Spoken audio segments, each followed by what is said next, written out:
Hi friends, అందరికీ నమస్కారం. నేను మీ కొండా మోహన్. ఎవ్వరి జీవితంలోనైనా ఊహ తెలిసిన తర్వాత అత్యంత గౌరవనీయుడు, పూజనీయుడు వైద్యుడే అన్నది కఠోర సత్యం. ప్రాణాపాయ పరిస్థితుల నుండి మనల్ని కాపాడి మన జీవితాలకు భరోసా ఇచ్చేవాడే వైద్యుడు. అందుకనే అంటారు, తల్లి జన్మనిస్తే వైద్యుడు పునర్జన్మనిస్తాడని. అంతేకాదు, వైద్యో నారాయణో హరి అన్నారు మన పెద్దలు. అంటే భూమిపైన ప్రజలను కాపాడే ప్రత్యక్ష దైవాలు, దైవదూతలు వైద్యులని దానికి అర్థం. భూమి మీద ఎక్కడైనా ఏ విపత్తు వచ్చినా ముందుగా బలి అయ్యేది ఆ విపత్తు బాధితులు మరియు వారికి వైద్య సేవలు అందించే వైద్యులు మాత్రమే.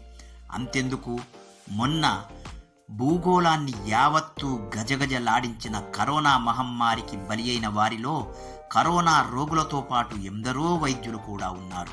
తమ ప్రాణాలకు, తమ కుటుంబ సభ్యుల ప్రాణాలకు ముప్పు పొంచి ఉన్న మానవ సేవే మాధవ సేవ అని తమ ప్రాణాలు లెక్క చేయకుండా సేవలందించిన వైద్యులను దేవుళ్ళు కాక మరేమందాం.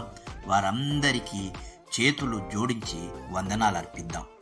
మిత్రులారా, ఈరోజు జూలై 1వ తారీఖున పశ్చిమ బెంగాల్ పూర్వ ముఖ్యమంత్రి, ప్రముఖ వైద్యుడు అయిన బీసీ రాయ్ గారి నిరుపమానమైన వైద్య సేవలకు గుర్తింపుగా భారత ప్రభుత్వం, భారత జాతి సమస్తం ఆ మహానుభావుని గౌరవార్థం అతని పుట్టినరోజైన జూలై 1న నేషనల్ డాక్టర్స్ డేగా జరుపుకుంటున్నాం.